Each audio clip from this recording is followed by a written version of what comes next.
You know that special mouthwash your dentist sometimes sends you home with? The one that feels a little more serious?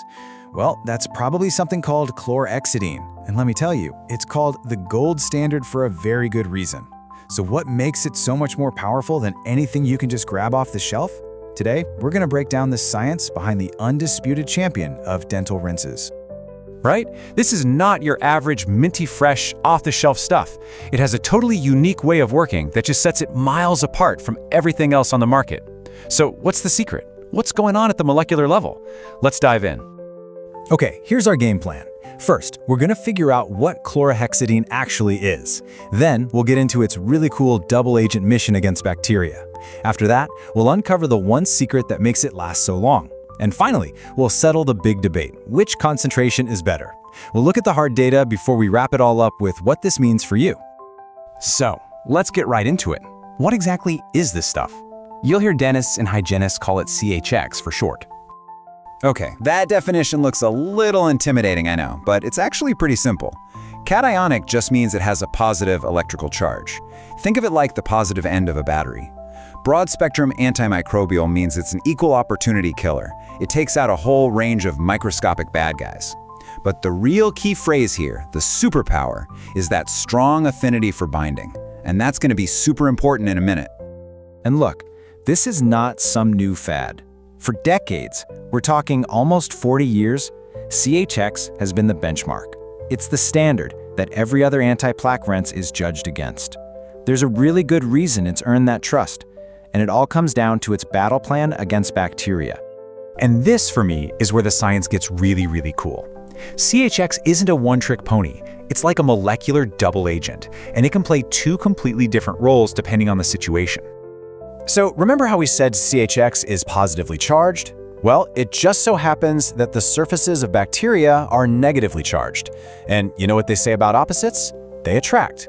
This creates this powerful, almost magnetic pull. The CHX molecule literally seeks out bacteria and latches on. But what happens next? Well, that all depends on the dose.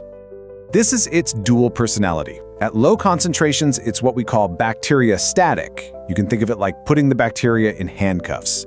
It messes with their cell membrane just enough so they can't reproduce, but they're not dead yet. The effect can be reversed, but at high concentrations, it becomes bactericidal. It doesn't just arrest the bacteria, it executes them. Straight up, it is an irreversible final blow. So, here's the kill sequence play by play. First, that positive CHX molecule zooms in and latches onto the negative bacterium. Check. Next, it starts punching holes in the cell's protective inner membrane, causing all the important stuff inside to leak out. And finally, for the finishing move, the CHX causes all the internal contents of the cell to coagulate. Basically, it turns its insides to sludge. Game over. Okay, so it's an amazing bacteria killer. Big deal, right? There are other things that can do that. But what really truly elevates CHX into a league of its own is one unique property: its incredible persistence. The secret is a fantastic word, you're gonna love it: substantivity. It sounds complex, but all it means is that CHX doesn't just work for a minute and then wash away. It sticks. It actually binds to your teeth, to your gums, and it creates this little reservoir of germ-killing power that it releases slowly over hours and hours. And how long are we talking? Get this. After just one single rinse, CHX can keep the bacterial levels in your mouth suppressed for over 12 hours. 12! No other mouthwash on the planet even comes close to that kind of lasting power. Researchers have this great analogy for how it works on your teeth. They call it the pincushion effect. So imagine the long CHX molecule. One of its positive ends sticks into your tooth surface, just like a pin in a cushion. But the other end is left free, waving around, just waiting to zap any bacteria that dares to come near. It's like setting up a microscopic defensive shield all over your teeth. It's brilliant. All right, now for the main event, the big debate. You'll often see two different concentrations out there: 0.2% and 0.12%. So, does that difference actually matter? Is more really better? Well, scientists decided it was time to get a final, definitive answer. So to get that answer, they did what's called a systematic review, which is basically a study of other studies. It's the gold standard for evidence. They pulled together all the data from 8 separate, high-quality trials that directly compared the two concentrations head-to-head. And here it is, the data on plaque control. The results were pretty clear.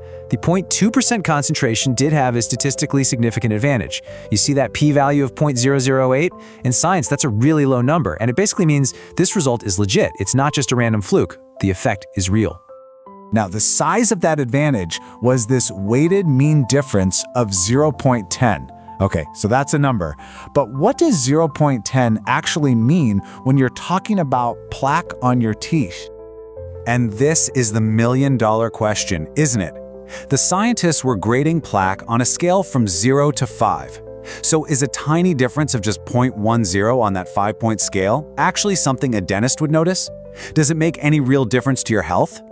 Well, the scientists who did the study answered that question for us loud and clear. They said yes, the difference is statistically real, but, and I'm quoting here, its clinical relevance is probably negligible.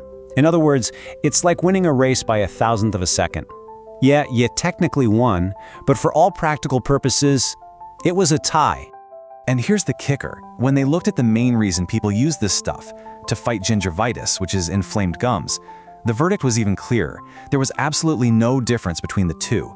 For the actual health of your gums, they work equally well. Okay, so we've dug through the science, we've settled the great concentration debate. Now, how do we put all of this into practice? Let's bring it all home with some real, practical advice for you. So to get the absolute most out of your CHX rinse, listen up.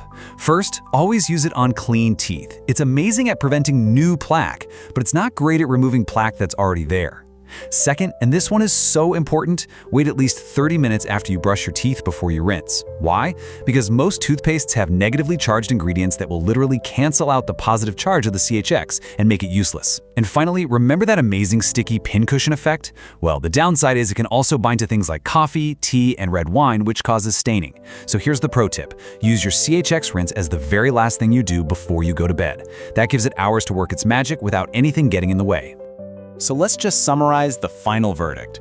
When it comes to stopping plaque, yeah, the 0.2% is technically a tiny bit better, but by a margin so small it doesn't really matter in the real world. And for what you really care about, your gum health, it's a dead heat. Both concentrations work just as well. And that just leaves us with this one last thought. After all these decades, after all the innovation in dentistry, chlorohexidine is still the king. That unique 1-2 punch of killing power and, most importantly, substantivity, that power to stick around, is a formula that nobody has been able to beat. It really makes you wonder, what's it going to take? What kind of scientific breakthrough is needed to finally build a better mouthwash?